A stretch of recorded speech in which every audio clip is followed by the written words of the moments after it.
Kamusta kayo amin? Araw ng Thursday. So, nasa bahay na ako mga loves ko. And first morning namin dito sa bahay.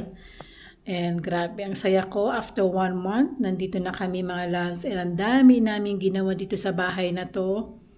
Naglinis, ang daming mga alikabok. Yan. And na-organize na namin ni Mr. Kahapon kinabit niya yung blinds namin. Pero sabi niya sa akin, parang parang nasisira na. Pero sabi ko, pwede pa naman i-keep. Yan. And then, ito pa yung problema namin mga kapsat, yung blinds namin, yung white na blinds kinabit namin noon. Yung dati naming blinds at sinira nila actually. Inapakan siguro nila, so hindi na namin siya may angat. Tinanggal namin, nag-order si Mr. ng simpleng blinds. Yan, simple lang to mga loves ko. Yan. Maganda naman siya. Yan yung in-order ni Mr. Tapos, yun. And ito po yung bago namin kusina mga loves. Maliit lang siya. Yan. And ito na yung bago namin lutuan. Yan yung bago namin lutuan mga loves ko. Tinakpan ko siya ng ganito kasi ito na siya. Oh. Yan. Kaya ko naman magasgas mga loves ko. So, ito muna ipapatong natin para iwas ng gas-gas kasi bago. So yun, and ang gawin namin to mga loves kasi hindi siya pantay. Lalagyan ni Mr. ko ng kahoy sa dulo para pantay, tapos bibili kami ng cabinet dyan na lagay ng mga spices. Kasi dati mga loves ko meron kami dito na lagay ng mga knife, ganyan hindi na. Tapos ito mga loves ko, yan po yung aming tawag yan mga loves ko, yung pinaka parang blackboard namin. Diyan namin nilagay mga schedule, ganyan. Then, ito po yung bago sa amin mga loves. Yan. Anong tawag nito mga loves ko? Kitchen. Kitchen cabinet ba? Tawag niyan mga loves. Yan. Maliit na yung space dyan. Pero okay lang mga loves ko. Okay lang.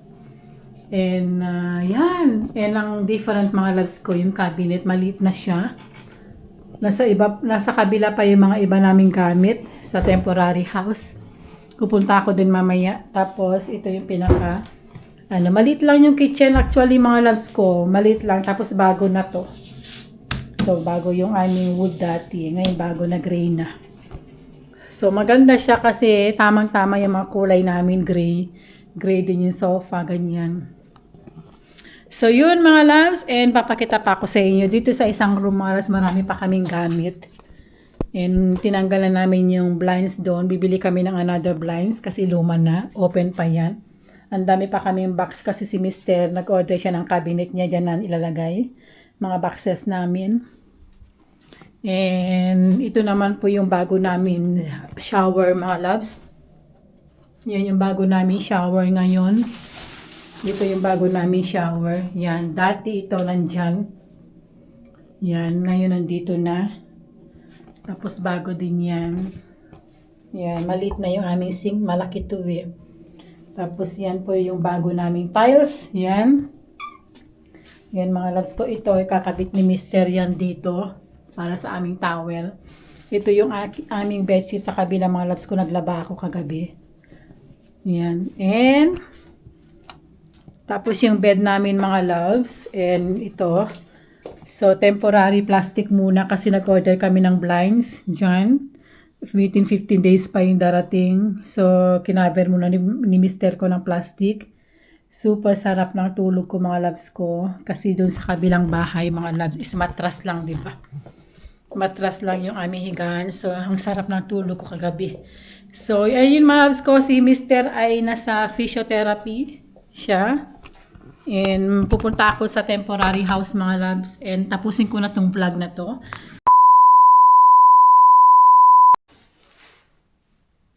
Good morning! Good morning sa inyo mga loves ko. Today araw ng Thursday. Happy Thursday everyone. Sakarating ko lang dito sa aming temporary apartment kung saan kami nag-stay ng 1 month.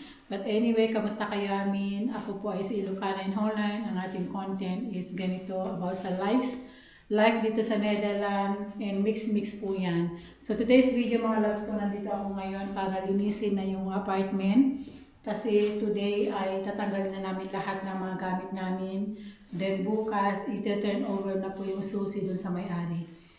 Kaya nakakamiss tong apartment mga loves kasi it's been 1 month na nandito kami. And dito ko po nakita yung snow, na grabe ng snow. And nagpa-picture po ako dyan dito mga loves ko. Dyan, ang kapal ng snow dyan. Dyan ako nag-photoshoot noon. Ilalagay ko sa screen yung mga picture ko. Namimiss ko to mga loves ko, yung sampayan na mini sampayan. And itong cabinet, tatanggalin ko na din yan mga loves ko. May mga gamit pa ako dyan. Yan. And dito ko ilalagay. And alam niyo po, ang nakakamiss ay ito.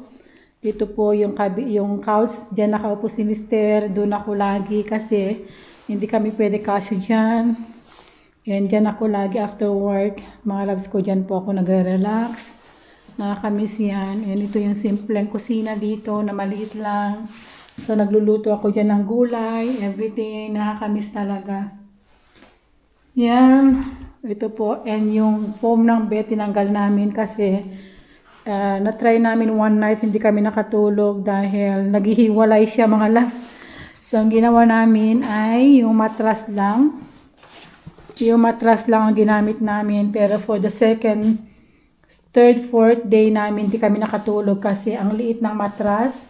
Pero nasanay din kami. So, ito ay later, pupunta si Mister dito para ilagay na namin yung bed dyan, yung foam, saka ito. Then, ito po yung shower, mga loves ko. Mamimiss ko din to kasi always dito ako nagre-ready and everything. So, nakakamiss dun to. Ito yung simpleng toilet nila, mga loves. Yan. So, tatanggalin ko na lahat yan. Lilinisin ko. Maglilinis ako today. Yan. So, ganun ang buhay mga loves. Pero I'm so happy na nasa bahay na ako. And I'm home already mga loves ko. And at least bahay ko yun. And mas malaking space doon kumpara dito. Doon nakaka-move ako. Nakakalakad na maigi. Everything. May sarili akong closet. Dito is pupunta ka pa dito para kumuha ng damit.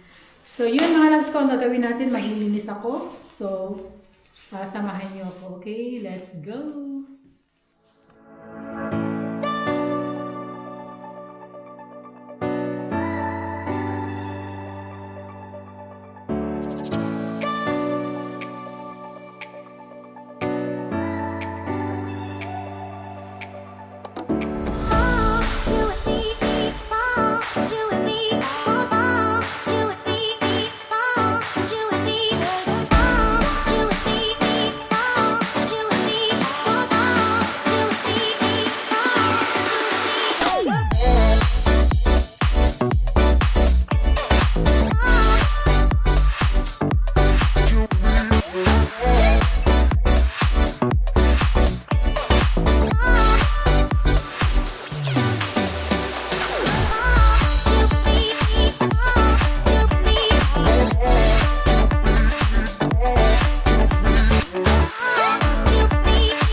So, kukunin ko na yung last na gamit ko mga loves.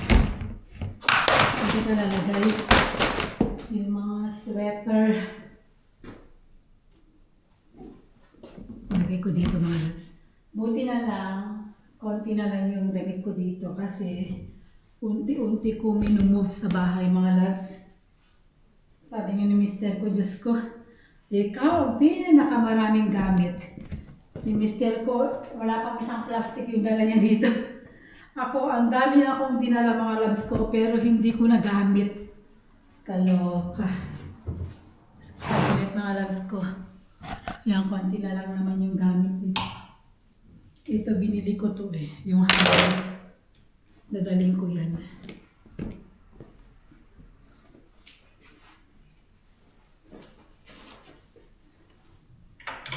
Buti na lang, nagkataon na free ako today kasi yung work ko ng Monday sa Thursday ay nasa bakasyon sila. Nagkataon na naisakto sa paglipat namin para para hindi mahirap hindi ako mahihirapan, di ba? Eh, ngayon, may time ako. Ako na maglilinis. Ito dadalhin ko to kasi binili ko to sa Action. Dalhin ko yan. Kasi nagkulang ako ng hanger, mga loves ko.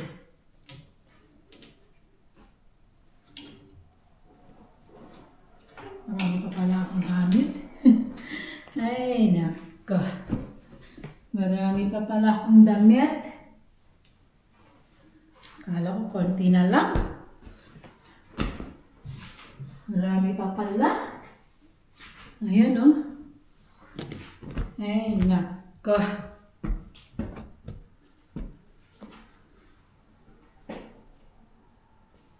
Marami pa pala.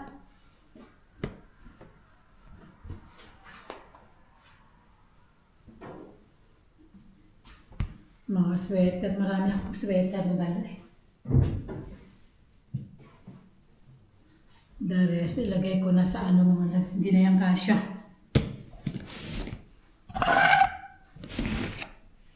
Hindi na yung kasya. Dala ko dito. Ilagay ko dito.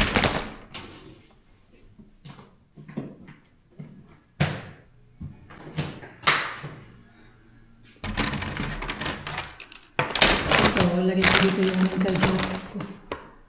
Dami talaga pala akong dalang gamit mga loves. Kaloka. Hindi ko nagagamit.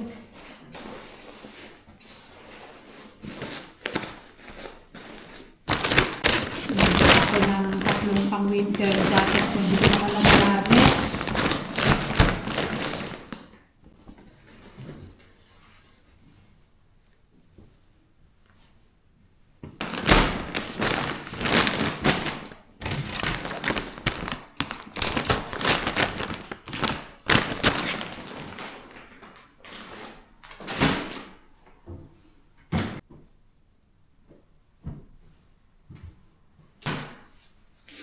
Tapos yung itong upuan, ibalik ko na.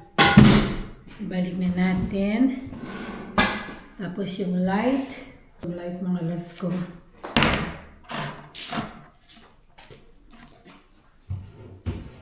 Ito, balik na natin yan. Hindi ko ginamit to kasi hindi ko type.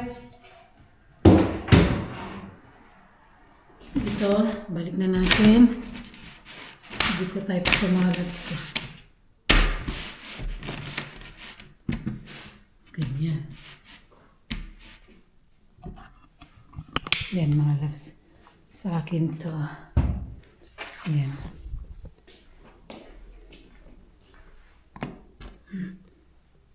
Yan.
2,000 years later.